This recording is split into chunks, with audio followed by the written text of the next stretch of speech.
eh, si hay algo que quieran agregar, si hay algo que quieran interrumpir, si hay algo que les parezca, lo podemos hacer sobre la marcha, pues sin ningún problema, ¿de acuerdo? Entonces vamos a compartir por aquí.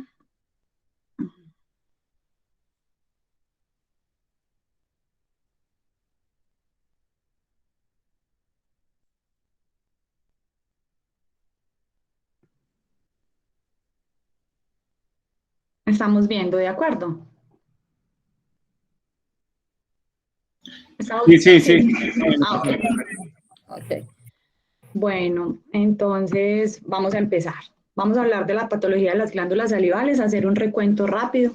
La saliva, pues, si nos acordamos por allá de la fisiología, cuando estábamos en los primeros semestres, entonces la saliva es una mezcla de electrolitos y moléculas secretadas por las 3 glándulas salivales mayores y por las glándulas salivales menores.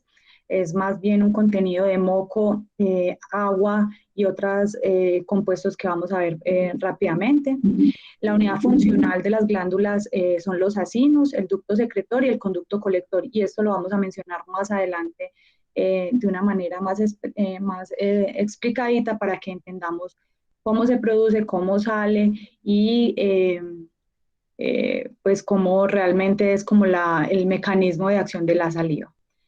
La producción de la saliva está mediada por señales neuronales y hormonales, ¿sí? La acetilcolina es es el neurotransmisor que media las señales parasimpáticas y los simpáticos son mediados por la epinefrina.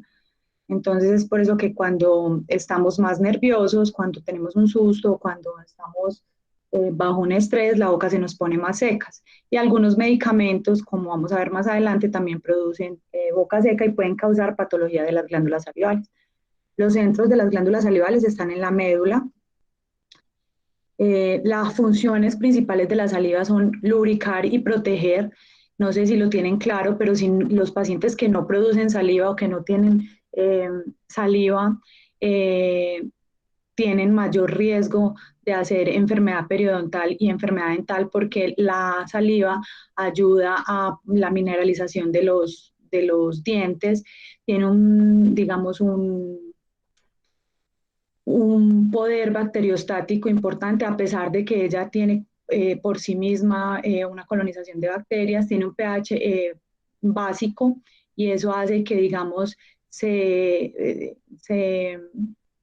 se componga como una sustancia fundamental para la digestión de los alimentos, incluso para la neutralización de algunas sustancias que pueden llegar a ser corrosivas o cancerígenas. El hecho de tener la saliva a un pH básico nos ayuda a protegernos. También ayuda en la cicatrización de las heridas, tiene un alto contenido de inmunoglobulina A, inmunoglobulina G, que nos ayuda pues como en el proceso de la cicatrización. Y pues obviamente no, como fácilmente lo conocíamos desde antes, pues interfiere en el gusto y en la digestión. Tenemos básicamente una unidad funcional. Voy a poner el señalador, perdón un momentico. Ahí lo están viendo, ¿cierto? Entonces tenemos una unidad funcional que son los acinos. Son acúmulos de células, ¿sí? Que van a secretar, bien sea contenido seroso o bien sea contenido mucinoso. Igual pues que también agua y otras sustancias, pero básicamente aquí lo importante es que hay unas que son más cerosas y otras que son más mucinosas. Por ejemplo, la parótida y la submaxilar tienen más contenido seroso, mientras que las glándulas salivales menores y pues bueno, la submandibular también tiene más contenido mucinoso. Las células lo que hacen es que producen ese contenido, sea el uno o sea el otro, y lo almacenan en el citoplasma en forma de gránulos. Esos gránulos van a ser excretados, ya vamos a ver enseguida los estímulos que los van a hacer secretar, van a ser secretados a la superficie apical, como vemos aquí, y de ahí van a pasar a estos los azulitos, que se llaman los ductos intercalados. De los ductos intercalados, mediante la acción de las células mesoepiteliales que también están ahí alrededor dentro de la glándula, se van a, digamos así, como a ordeñar esos ductos intercalados y van a pasar a los eh, ductos interductales, y de ahí se va a excretar al conducto excretor, pues, de la glándula de la cual estemos hablando, sea de la submaxilar, sea de la parótida o sea de las glándulas salivales menores.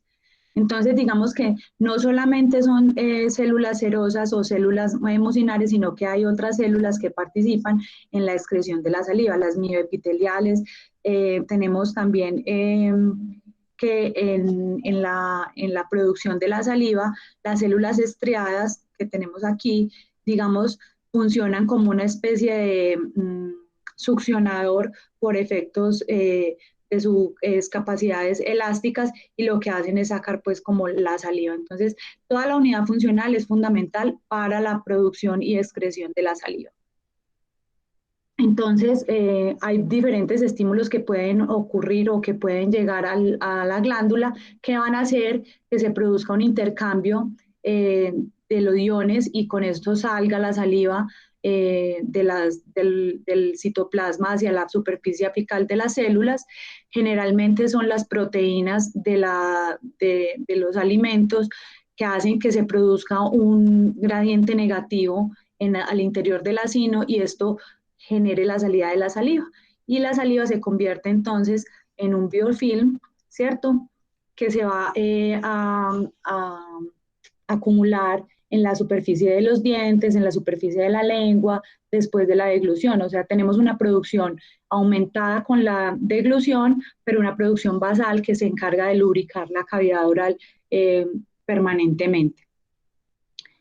Ya lo habíamos mencionado, entonces todos estos acinitos y todos estos sistemas excretores van a terminar en el conducto, como lo vemos aquí. La parótida, pues como dijimos, no tiene mucina, la submaxilar tiene más mucina, y las menores son más que todo finosas. La saliva tiene diferentes contenidos, como estábamos mencionando, y esto se ha utilizado para diagnóstico y como marcadores de diferentes enfermedades. Entonces, tiene contenido de células, ¿cierto? Tiene proteínas y péptidos, tiene contenido de DNA, ¿cierto? Hay también hormonas, lípidos, pequeñas moléculas señalizadoras como el adenosindifosfato, y alto contenido pues de electrolitos. Entonces, digamos que no es simplemente, como decimos pues en el eje cafetero, que yo soy de Pereira o en Antioquia, las saliva no son solamente babas, sino que es un líquido esencial para la vida, y es como el, eh, como el marcador externo de la homeostasis eh, de la hidratación del cuerpo. La tasa de secreción salival normal son entre 800 centímetros y 1500 al día, y se produce más o menos 0.3 a 0.4 mililitros por minuto, eh, y es pues el indicativo de la función de las glándulas salivales. Hay unos estímulos que ya están definidos que hacen que salivemos. Entonces, cuando ponemos sabores en el dorso de la lengua, cuando movemos los labios o cuando rozamos la mucosa de los labios contra los dientes, eso hace que secretemos más. Entonces, vamos pensando de una vez en qué enfermedades podemos encontrar que nos pueden alterar esto. Entonces, si los pacientes tienen resecciones de partes de la cavidad oral, si tienen resecciones de la lengua, de los labios, de la mucosa, estos pacientes van a producir menos saliva. Si los pacientes son edéntulos, o sea, el no tener los dientes hace que la boca se ponga más seca, porque el roce de los dientes con la mucosa de la cavidad oral hace que produzcamos más saliva. Los pacientes que les ponemos sondas nasogástricas o que les ponemos gastrostomía, como no están masticando y no están bebiendo, pues entonces van a tener más serostomía. Hay algunos olores que pueden estimular la producción de las glándulas submaxilares y sublinguales. Pensemos en los pacientes que han sido laringectomizados y que no tienen inspiración por la nariz. Estos pacientes presentan serostomía también. El frío en el piso de la boca también puede desencadenar la producción de saliva, y estas son ejercicios, y esta es pues una estrategia que se utiliza mucho en fonoaudiología para rehabilitar los pacientes con disfagia o para los pacientes que tienen celostomía por radioterapia, y es que se les ponen diferentes temperaturas en el piso de la boca para que empiecen a producir más saliva. Y se ha visto pues que la capsaicina y el mentol también aumentan la producción de saliva. Yo creo que aquí más de uno nos hemos enchilado comiendo picante y se nos descongelan los mocos y empezamos a salivar. Ya habíamos mencionado la producción al día. La producción puede ser inhibida por los anticolinérgicos, los pacientes que toman antidepresivos tricíclicos, que han sido irradiados o que tienen Sjögren, tienen mayor riesgo de tener serostomía. Obviamente, a menor cantidad de agua corporal y con los cambios en la cavidad oral que ya mencionábamos, pues los ancianos tienen mayor riesgo de presentar patologías de las glándulas salivales, y es una patología que es más frecuente pues en hombres. Tenemos 3 glándulas salivales mayores, tenemos la parótida, ¿sí? Tenemos la submandibular y la sublingual, y las glándulas salivales menores que las vamos a encontrar, ya las vamos a mencionar, en los labios, el paladar y la cavidad nasal. La parótida es una glándula tubuloacinar, merocrina exocrina, con acinos predominantemente serosos, como ya lo habíamos mencionado. Tiene una cápsula fibrosa que la envuelve en la parte más externa, que se continúa con el SMAD hacia el sistema musculoaponeurótico hacia la cara y con el platisma hacia el cuello. Y la parte profunda está cubierta por una capa fibrosa profunda que se continúa con el plano cervical profundo. Perdón. Tiene una inervación sensitiva por el nervio auricular mayor y una parasimpática por el nervio auriculotemporal. Y esta inervación parasimpática es importante tenerla en cuenta porque los pacientes a los que vamos a llevar a parotidectomía por alguna razón, después, por efecto de la reinervación parasimpática, pueden presentar una cosa que se llama el síndrome de Frey, que es que cuando el paciente come o cuando el paciente piensa en comida, presenta sudoración, enrojecimiento y dolor en la zona donde estaba la parótida. La parótida ha sido descrita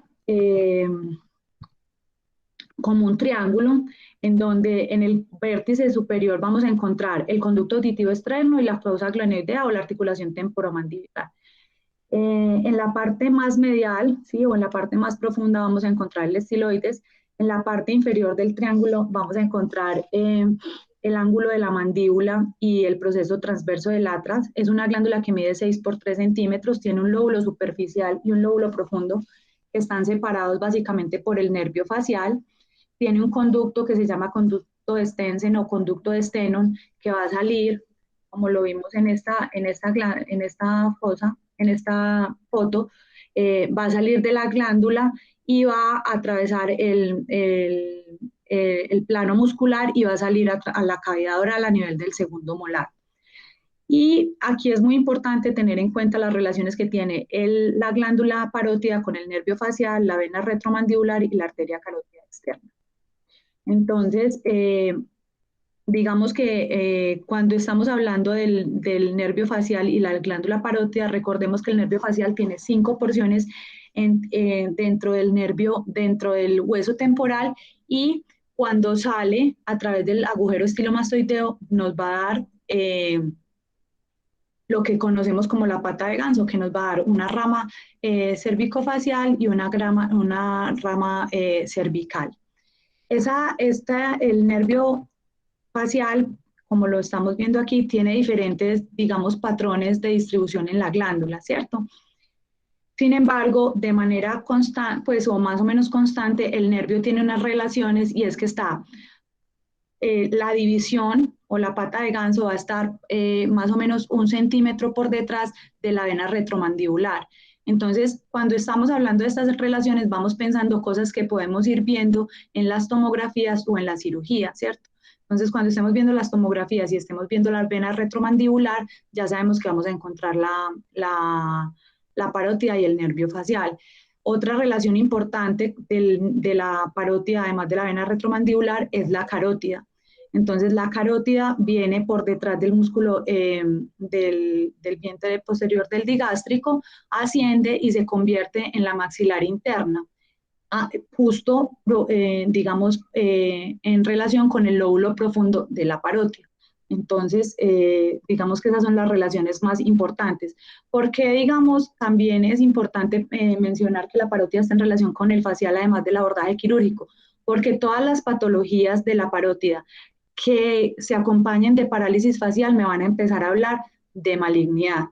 La parótida tiene una característica y es que la mayoría de los ganglios están ubicados en el lóbulo superficial.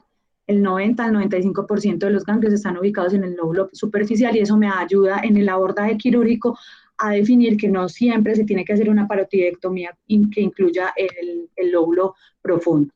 La glándula submaxilar es predominantemente serosa, tiene un lóbulo superficial que está en relación con el vientre anterior del digástrico y uno profundo que va a estar en relación con el piso de la boca. Es una glándula que pues digamos, mmm, tiene menor cantidad digamos, de enfermedad neoplásica, pero es la que más litiasis va a encontrarse. En su parte más anterior se relaciona con el vientre anterior del digástrico, en la parte posterior con el ligamento estilomandibular, hacia arriba se va a encontrar con la mandíbula, con la porción medial de la mandíbula, hacia inferior con el digástrico y en la parte más medial con el miloioideo. Tiene un conducto de 5 centímetros de longitud, que es el conducto de Wharton, que es el conducto pues es el más largo de las tres glándulas. Este va a salir entre el miloioideo y el hiogloso. Tiene una íntima relación con el nervio hipogloso y con el nervio lingual. Ella está irrigada por la arteria lingual y la facial y tiene una inervación parasimpática por el nervio facial, la cuerda del tímpano y el nervio lingual. Inervación simpática por el plexo simpático y la inervación sensitiva está dada por el trigémino. La glándula sublingual, que es la más pequeña de todas, que está medial en el piso de la boca, predominantemente es mucosa, se encuentra entre el miloioideo y la mucosa. En la parte más posterior se relaciona con el lóbulo profundo de la glándula submaxilar. En la parte medial con el músculo geniogloso, está en relación con el nervio lingual y el conducto sublingual emergen entre los músculos genioglosos, la arteria submental y la rama, que es rama de la lingual, que también es rama de la facial, y su drenaje linfático está dado en los ganglios submentales. Y por último tenemos las glándulas salivales menores, que son un conjunto de pues 700 a 1000 mínimas glándulas ubicadas en la parte de la mucosa labial, de la mucosa palatoglosa, de la mucosa lingual e incluso puede haber dentro de la cavidad nasal. Son mucosas y serosas y digamos que están en íntima relación con algunas de las patologías que más conocemos de las patologías autónomas. ¿Qué vamos a usar para el diagnóstico de las glándulas salivales? Pues digamos que todas las herramientas diagnósticas tienen como una indicación específica. La tomografía cuando estemos sospechando inflamación, cuando estemos sospechando cálculos. La resonancia indudablemente nos va a ayudar mucho cuando estemos sospechando la neoplasia. Sin embargo, la ecografía, que en nuestro medio es, digamos, una herramienta diagnóstica más fácil de conseguir, sigue siendo como digamos el caballito de batalla en las glándulas salivales. La cialografía y la cialoendoscopia han venido emergiendo como una herramienta diagnóstica en los últimos años y vamos a hablar en cuáles casos se van a usar específicamente. Marce, qué pena interrumpirte ahí un momento. Sí. Recordarles que las glándulas salivales menores incluso se pueden encontrar en el tracto aerodigestivo superior. Pueden encontrarse en tráquea, pueden encontrarse en laringe, incluso que uno puede encontrar tumores malignos secundarios de glándulas salivales. Que es exótico, pero que pueden estar. Es lo único que han echado ahí. Sí, señor. Muchas gracias, doctor. Bueno, entonces vamos a dividirlo como enfermedad benigna, neoplasia benigna y neoplasia maligna. Digamos que pues uno podría hacer un tratado de la enfermedad de las glándulas salivales, pero vamos a hablar como de lo más frecuente, si les parece, ¿de acuerdo? Igual la presentación, pues para el que realmente le interese o el que quiera, yo se la paso a Manuel, al doctor Manuel, y y pues queda disponible pues para el que la quiera o la necesite. Cuando hablamos de, digamos, de patología benigna o de patología no neoplásica, digamos, un círculo vicioso que casi siempre uno encuentra en los pacientes, y es que cualquier condición que nos reduzca la secreción de la saliva o que nos cambie la composición de la saliva va a hacer que se produzca una inflamación de las glándulas. Entonces, por ejemplo, los pacientes que están en quimioterapia o que reciben radioterapia o que tienen síndrome seco, o los pacientes que están estresados, como ya dijimos, por culpa de la norepinefrina, o los pacientes que están recibiendo antidepresivos tricíclicos, o los pacientes que están recibiendo medicamentos antineoplásicos, incluso los pacientes que están recibiendo tratamiento para Alzheimer, todos los medicamentos que tengan un efecto anticolinérgico nos van a cambiar la composición de la saliva. Eso hace que se disminuya el contenido bacteriostático dentro de la cavidad oral y que por medio de los conductos que ya habíamos mencionado asciendan las bacterias y se contaminen las glándulas. Con eso se puede producir una cialoadenitis supurativa o pues una inflamación y una infección de la glándula que normalmente se resuelve al rehidratar el paciente, pero que en otros casos puede convertirse en un proceso crónico recurrente, y al hacer esa inflamación crónica recurrente, pues entonces puede pasar o que los conductos se vuelvan, digamos, más estenóticos, y con esa estenosis de los conductos pues empeore digamos, la circulación de la saliva, y digamos, al producirse esa estasis salival se acumula el bicarbonato y se producen cálculos y se empeora el círculo pues como de la cialoadenitis y la cialolitiasis. ¿Qué es la cialoadenitis? Pues es la formación de cálculos, lo que estamos hablando. Más frecuente en la glándula submaxilar. Se cree que es más frecuente en la submaxilar porque el conducto es mucho más largo y el trayecto que tiene que hacer la saliva pues es más largo. Es más frecuente en hombres, generalmente entre los 50 y los 60 años, pero uno los puede encontrar a cualquier edad. Inicialmente hay un tapón de moco y después se produce una estasis salivar. Se puede producir por cialoadenitis, por deshidratación, por medicamentos. También hay algunas enfermedades autoinmunes que predisponen a la cialoadenitis, y pues también la pobre higiene oral predispone. Cuando se sobreinfecta, generalmente lo hace por Staphylococcus aureus, y el tratamiento, entonces vamos a darles antibióticos, vamos a hidratar muy bien a esos pacientes, a darles esteroides, se pueden hacer masajes para facilitar como el drenaje de la glándula. El calor local ayuda, y vamos a usar cialogogos. Los cialogogos, digamos que en la literatura pues no hay tanta evidencia como de si sirven o no sirven, sino son como experiencias más bien anecdóticas, pero los pacientes mismos refieren que cuando toman jugo de limón o cuando toman cosas ácidas o cosas muy frías, eso les ayuda a mejorar el dolor. Una herramienta muy importante que se ha desarrollado en los últimos años es la cialoendoscopia, que sirve como diagnóstico y tratamiento, porque lo que hace la cialoendoscopia es canalizar el conducto, ingresar con una cámara que es milimétrica, y en el caso de que haya un tapón de moco o que haya una estenosis o que haya un cálculo, pues resolverlo. Cuando está en la cialoadenitis a repetición, cuando la cialoendoscopia ya ha sido agotada y cuando se ha dado tratamiento y esto no funciona, pues entonces se procede a resecar la glándula. ¿Qué pasa con las glándulas que de manera crónica se están inflamando? Entonces se produce una cosa que se llama la cialoadenitis esclerosante o el tumor de Kuttner, que es una fibrosis de la glándula, y los pacientes terminan en serostomía y esas glándulas se infectan más fácil. Y se dice que la cialoadenitis pues es un factor de riesgo para desarrollar adenocarcinoma de las glándulas. Entonces aquí vemos pues una paciente con un tumor de Kuttner, que es la inflamación pues de las dos submaxilares.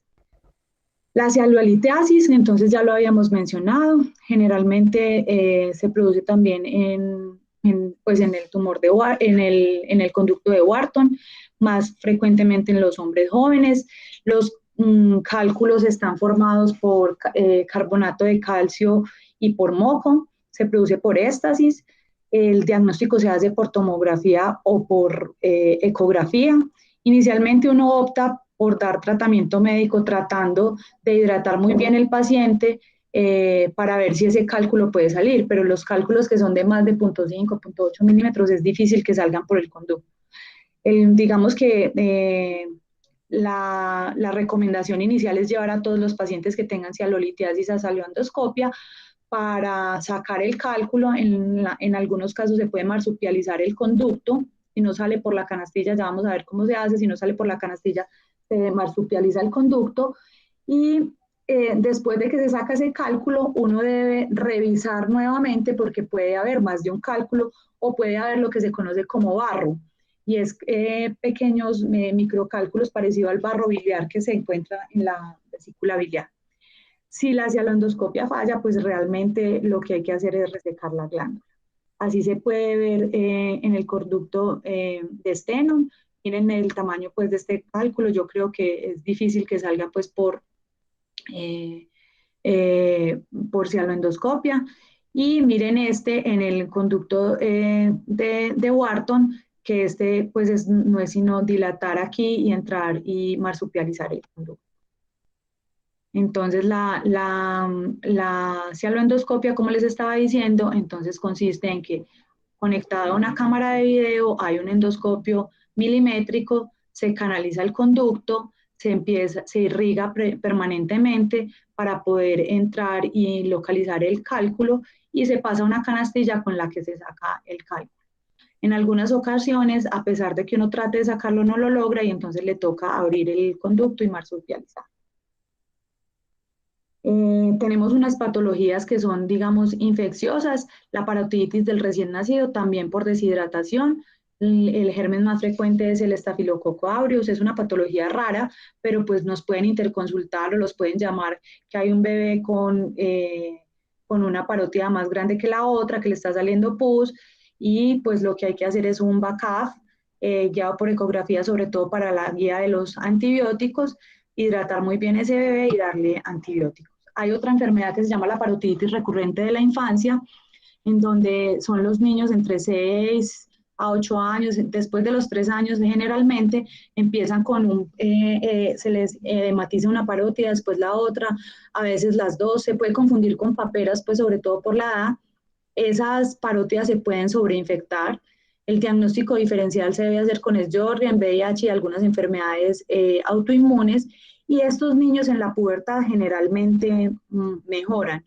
Algunos van a tener que ser llevados hacia la endoscopia para retirar los tapones de moco y definir si hay estrecheces del conducto, y algunos terminarán en la resección de la glándula. Pero aquí pues como el punto clave es que es una enfermedad intermitente que si uno logra llevar el niño hasta la adolescencia, generalmente mejoran. Las paperas, yo pues nunca he visto pacientes con paperas. Afortunadamente el esquema de vacunación en Colombia es bastante completo. Es una inflamación de las parótidas no supurativa bilateral por paramyxovirus. Es un cuadro que inicia con síntomas respiratorios y constitucionales 2 a 3 semanas antes y después termina con la inflamación de las glándulas parótidas. Normalmente después en los niños o en los adolescentes de menores de 15 años, el diagnóstico es clínico, aunque uno puede pedir anticuerpos en sangre. El manejo es sintomático, la prevención se hace con la vacunación y se puede complicar con orquitis, meningitis, pancreatitis, con hipoacusia o con nefritis. Esta es una patología que cuando uno era niño, pues o cuando yo era niña, ustedes son muy jóvenes, pero cuando yo era niña, las mamás decían que cuídese esas paperas, mijo, que se le bajan las huevas.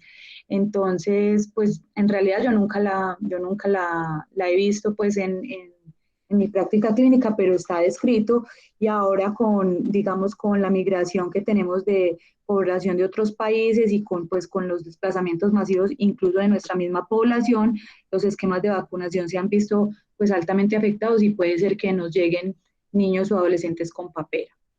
El VIH de las enfermedades, digamos, no neoplásicas, es como la reina después de la cialolitiasis y tienen que tenerlo presente. Se puede presentar de diferentes formas, como quistes linfoepiteliales en las parótidas, como tuberculosis en la parótida, como una cosa que se conoce como enfermedad glandular del VIH, y es que se aumentan el tamaño las submaxilares, las parótidas, las sublinguales, y bueno, pues puede ocurrir que también el sarcoma de Kaposi se manifieste en las glándulas salivales. El diagnóstico se hace con un backup guiado por ecografía y lo que uno va a encontrar en la patología es la hiperplasia folicular. Generalmente la glándula que más se compromete es la parótida, pero puede haber pues cualquiera. Y estos pacientes por la infiltración linfática de las glándulas terminan en serostomía y en síndrome seco, con las complicaciones que ya hemos mencionado del síndrome seco. Se pueden hacer aspiraciones seriadas si tienen quistes, uno puede puncionar esos quistes de manera repetida, pero lo que más se ha visto que funciona es que el paciente reciba el tratamiento antirretroviral completo. Y como último recurso, pues se les hace resección de la glándula. Hay algunos artículos y algunas guías que reportan que se podría usar incluso radioterapia para el manejo de los quistes linfoepiteliales, pero en realidad, por lo menos en Colombia, el uso de la radioterapia para estas patologías benignas no está ampliamente difundido. Generalmente con darles a tratamientos antirretrovirales es suficiente. Más o menos el 20% de los pacientes con VIH van a debutar con una patología de las glándulas salivales, entonces hay que estar atento, pues, digamos, si el paciente tiene factores de riesgo para VIH y nos consulta por una masa o por un quiste en las glándulas salivales. Entonces aquí lo vemos, ¿sí? Una masa uni o bilateral, ¿sí? Un paciente con múltiples quistes en las parótidas, y que generalmente son pues pacientes jóvenes, aunque el VIH puede dar pues ya en cualquier momento. El Sjögren es una enfermedad autoinmune en donde, digamos, hay una infiltración linfoplasmática de las glándulas salivares y de las lagrimales, pero también pues digamos de otros órganos. Puede ser primario o secundario a lupus o a otras enfermedades. Produce síndrome seco por hipofunción de las glándulas, más frecuentemente en mujeres de 40 a 50 años, predispone a desórdenes linfoproliferativos, hasta un 20% de los pacientes con Sjögren pueden terminar en linfoma, y el diagnóstico se hace con la biopsia de glándula salival menor. No sé si ustedes saben cómo se hace una biopsia de glándula salival menor, pero lo que hay que hacer es abrir la mucosa de los labios. Este es un labio inferior, aquí están viendo el paciente desde la cabeza, acá abajo es la cabeza, ¿cierto? Se hace una pequeña, se infiltra con lidocaína al 1 se hace una pequeña incisión de 1 centímetro, se sacan 6 glandulitas, la idea es mandarle al patólogo como mínimo 6 para que pueda hacer el diagnóstico histopatológico, y se ponen 2 o 3 punticos de catgut o de Vicryl. En las neoplasias benignas, digamos que son cuando uno habla de glándula salival, lo más frecuente son las enfermedades inflamatorias y después las neoplasias benignas, ¿cierto?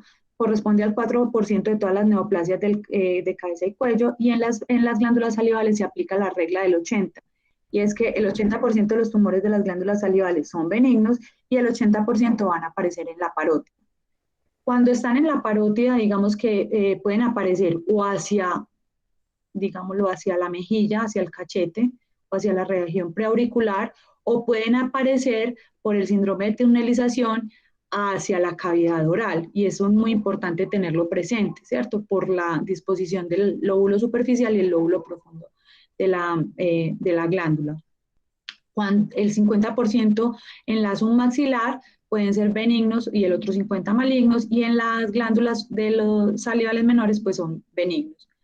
Hay algunos factores de riesgo ya establecidos, ¿cierto? El cigarrillo, la radioterapia, los factores genéticos pueden influir en la aparición de neoplasias benignas.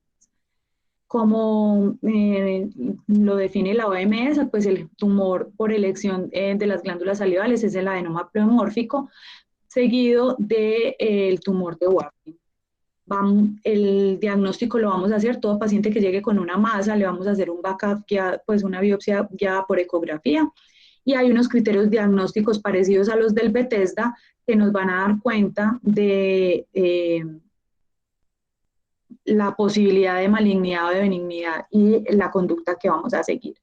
El adenoma pleomórfico, entonces, es un tumor donde hay una mezcla de células epiteliales y mioepiteliales, ¿se acuerdan lo que vimos de los acinos?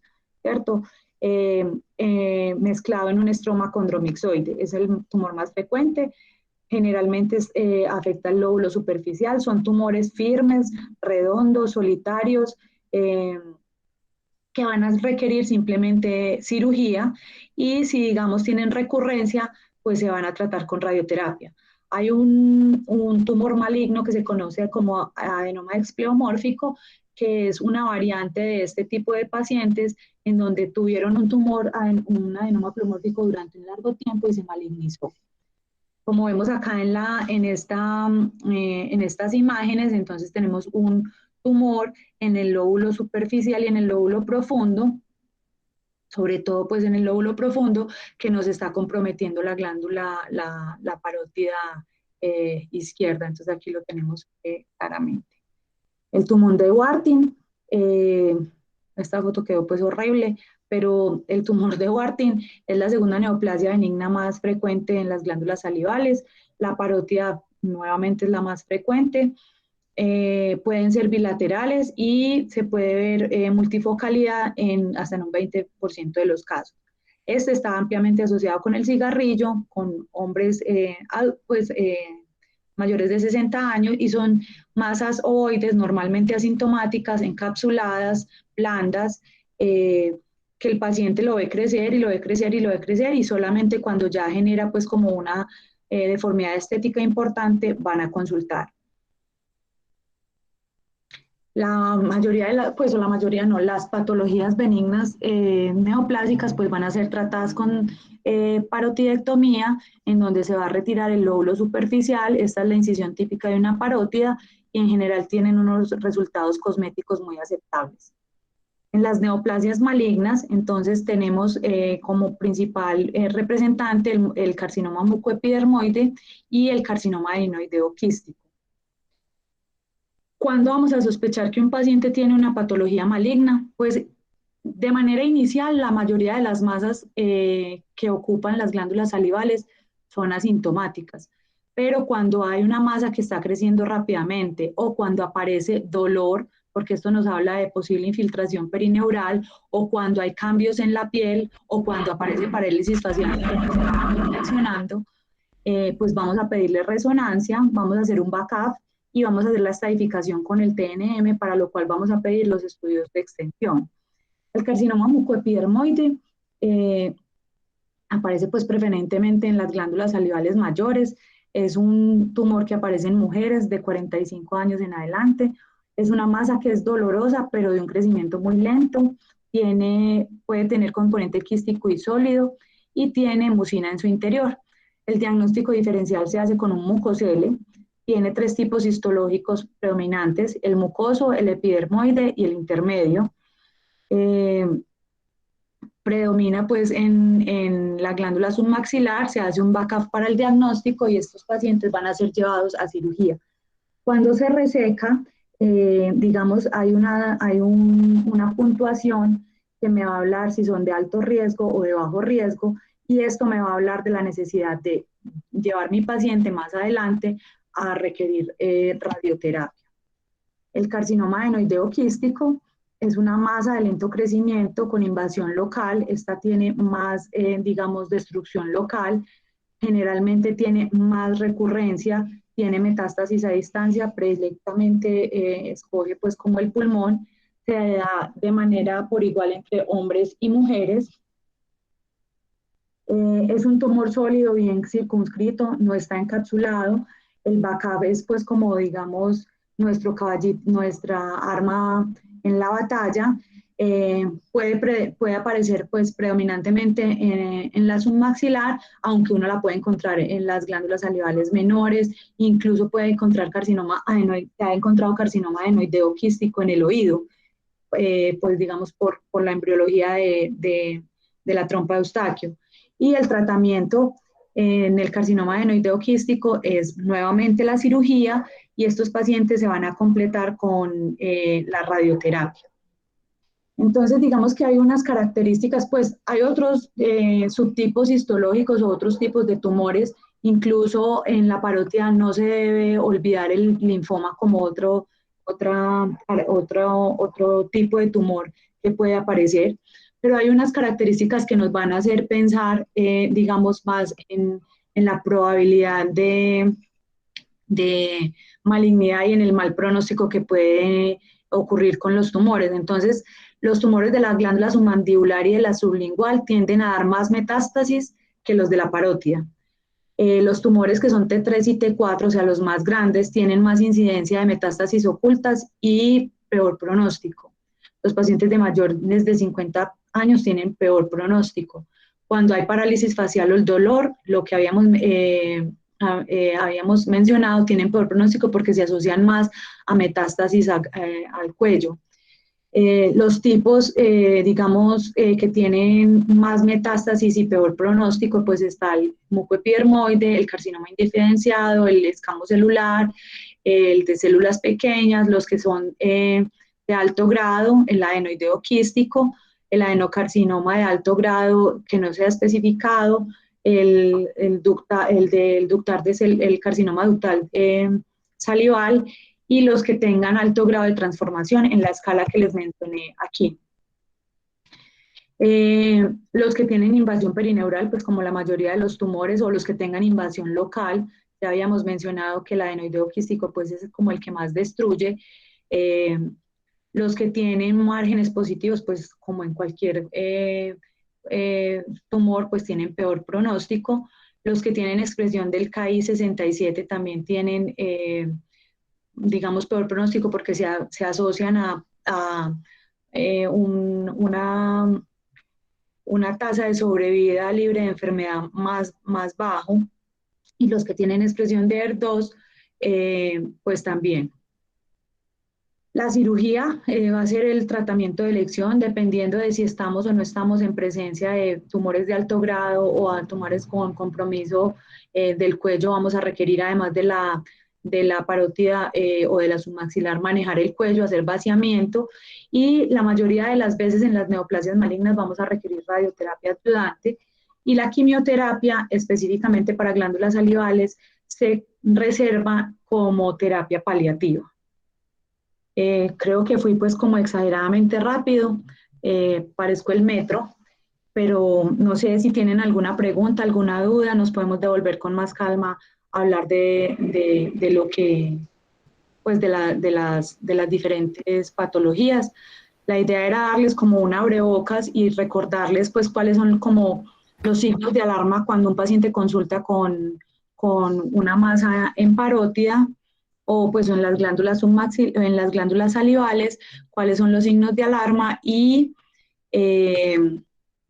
pues que no solamente hay tumores en las glándulas salivales, ¿cierto? La mayoría de las enfermedades en las glándulas salivales son enfermedades benignas o enfermedades inflamatorias, y estamos en la obligación siempre pues como de buscar la causa.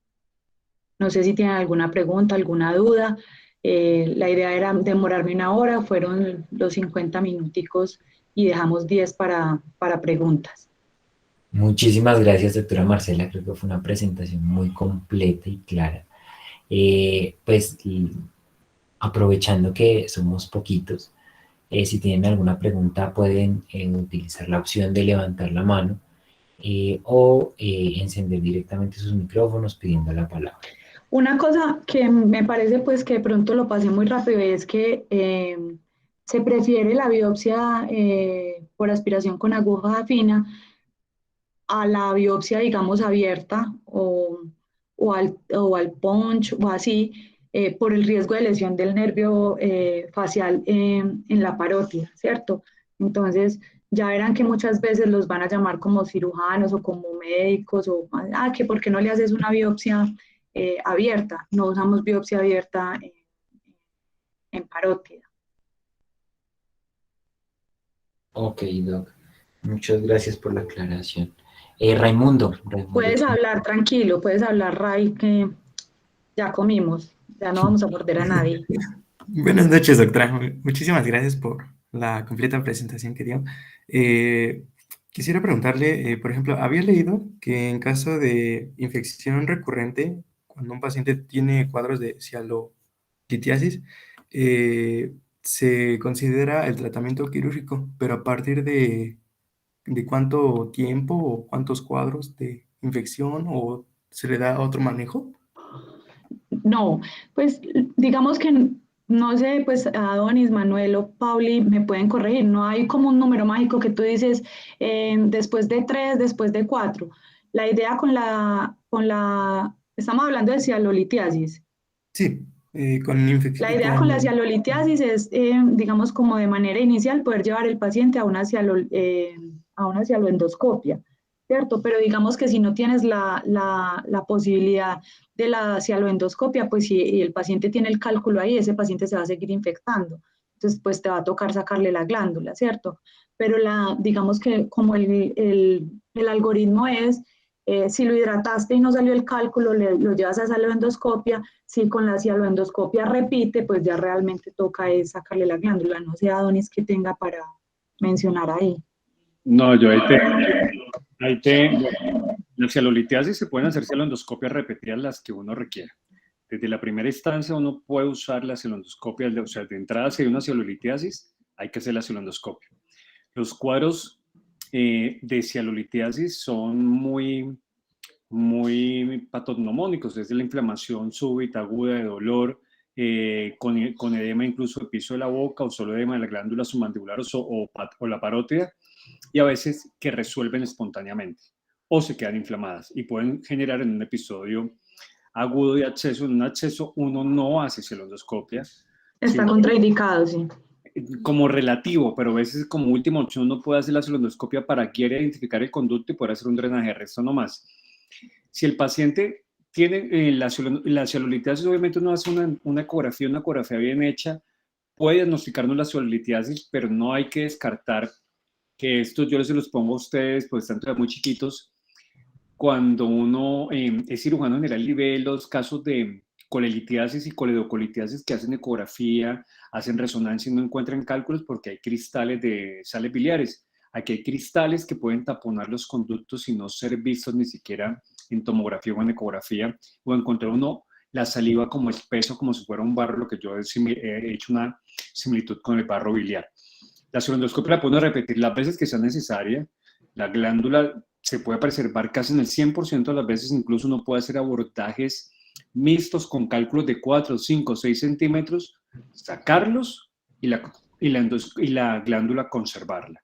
Se rehace, se sutura el conducto, se feruliza el conducto y se conserva la glándula. Eso ya son abordajes mixtos de cialendoscopia con abordajes abiertos avanzados que se pueden hacer. Como les digo yo, si es por cialolitiasis, si es por cialodenitis, la glándula siempre se puede conservar, a no ser que ya lo último extremo es sacar la glándula. Si uno no tiene la opción, uno le da como chance a un paciente, si uno hace una ecografía, no identifica el cálculo, le da una recomendación al paciente de muy buena hidratación, que básicamente es por deshidratación. Si repite el cuadro, definitivamente si no se tiene la disponibilidad de cialendoscopia, hay que hacer una resección de la glándula salival, si no hay esta herramienta o la persona que tenga el entrenamiento. Entonces ahí sí, pero uno las puede repetir las veces que sea necesaria y no se necesita un número de episodios. Con el primer episodio hay que hacer ya una cialendoscopia, porque la cialendoscopia es diagnóstica y terapéutica. Son las dos cosas.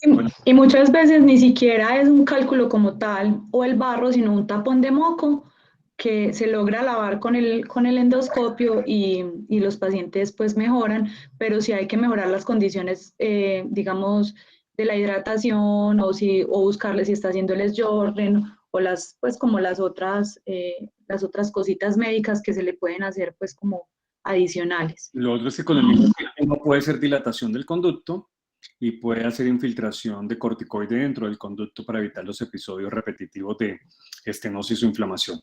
Creo que eso, ahí está la charla que yo di la semana pasada con el capítulo de Futuros Cirujanos, donde hablamos de esto, de cialendoscopia, si la quieren revisar, está en en la página, en la página de YouTube de Futuros Cirujanos está ahí la charla para que también le peguen una revisada. Bueno, muchas gracias a todos. Por acá en Medellín los estamos esperando pues para que vengan y compartan con el grupo de fellows de cirugía de cabeza y cuello de la Universidad de Antioquia. No vayan, que son puras mujeres. Sé que estamos pegados. Sí, somos 4 mujeres. No, pero ¿qué? Se les trata bien. No, mentiras. Es el único grupo que son puras mujeres. Se tiene la fortuna ya, nuestro querido amigo Alvarito Sanabria está rodeado de puras mujeres fellow. Y por aquí en Pereira también saben que les estamos esperando, ¿no, Marcela? Sí, profe, estamos esperando pues que usted cuadre ahí los papeles para poder ir. Ahora, yo lo que estoy esperando, aquí está esperando que llegue la carta de allá. Bueno, hable pues con el doctor Sanabria. Y bueno, a todos muchas gracias. Marcia, muchas gracias. Muy buena charla. Un abrazo para todos y una feliz noche. Y por